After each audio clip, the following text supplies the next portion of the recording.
How to be too big for your breeches to supersize and grow your business. Sharon Horne-Ellstrom here. Pair of breeches, or also known as pants, breeches, britches.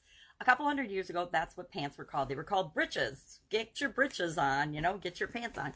Now, being too big for your britches back in the day meant being overly confident, conceited, full of yourself, all puffed up, like the idiom we talked about a month ago, stuffed shirt, being so full of yourself and so full of self-confidence and self-worth and overconfidence sometimes that you're a stuffed shirt. Now, sometimes we're just too big for our breeches because we've been locked down in COVID, or we've been eating too many sea salt caramels. But other times or we're not getting enough exercise. Other times we're too big for our breeches in terms of being overconfident, acting in a way that other people judge, and it's always other people judging, right?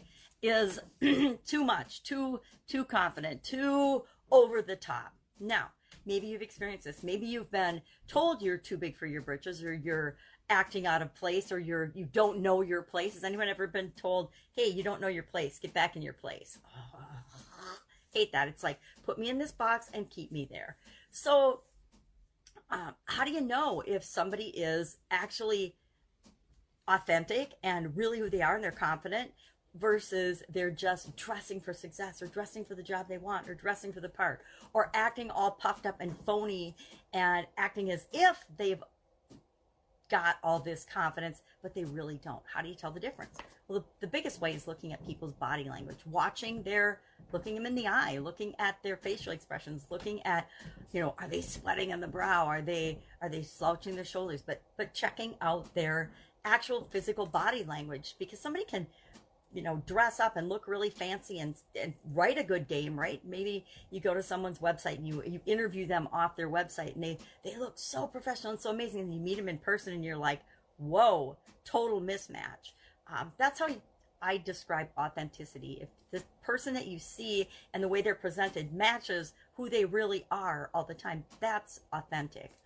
So have you ever been told you're too big for your britches? I've actually been told I am too big for my britches.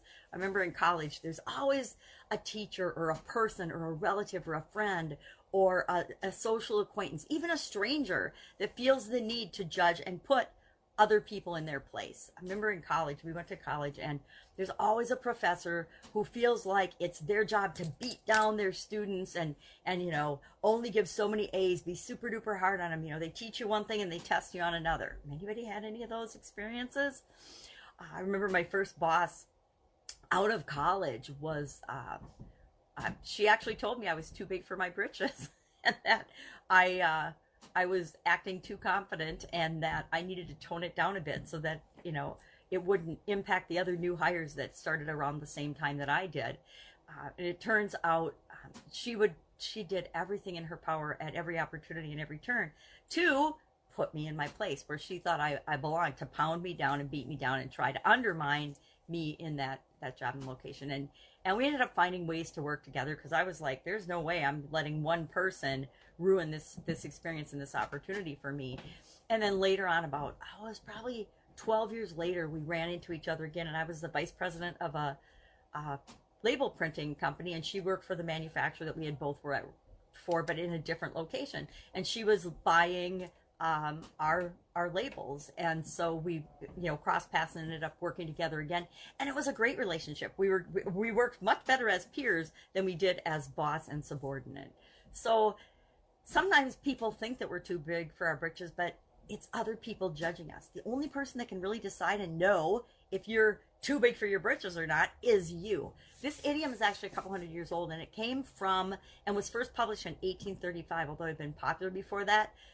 Davy Crockett actually used it and wrote it in something that he wrote called, I think it was called Tour to the North and Down East, or something like that. I've never read it, but that's where it was actually first published. But oftentimes we are treated like, or we treat other people like they're too much, or they're not in the right place. And I guess my question is always, who am I to judge? Who am I to judge how other people behave?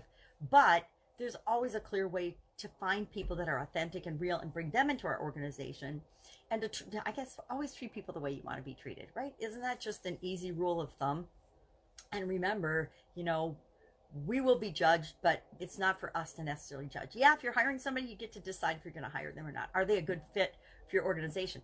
But how do you know if somebody is really confident or if they're just putting on a facade? If you've ever been online and looked at marketing or online marketing, you see a whole lot of fake, not authentic, basic lies presenting material and capabilities in ways that people are faking it till they make it. But you also see people that are very authentic, being open, and it's based on the fact that they have real experience. They've got real experience doing what it is that they're telling you that they can do. And they can demonstrate that pretty easily through stories, testimonials of people that they've worked with and helped, organizations and things and accomplishments they've had. They can list those off very easily if they're the real deal, if they've really had experience, if they've really done the things that they're confident in, that they've, hey, I've done this for another company. I am 100% confident I can do it for you. I've done this for 6 companies. Boom, boom, boom, boom, boom. Here's why I am confident I can do it for you. There's a big difference in that than there is in the person that says, well, I've done other things similar in the past, therefore I know that I can do this too. Well, that's true, but sometimes you want a proven track record. You want to bring people on board that have already proven that they have the ability to do what it is that they say they can do. All right, I'm getting off track. I'm thinking of people putting other people down, because that was our challenge for the fun challenge today. It was sometimes you need to put people in their place. And I'm like, no, not necessarily. So I would love to know your experience with this idiom. Has anyone ever told you you're too big for your britches? Has anyone ever treated you like you're too big for your britches?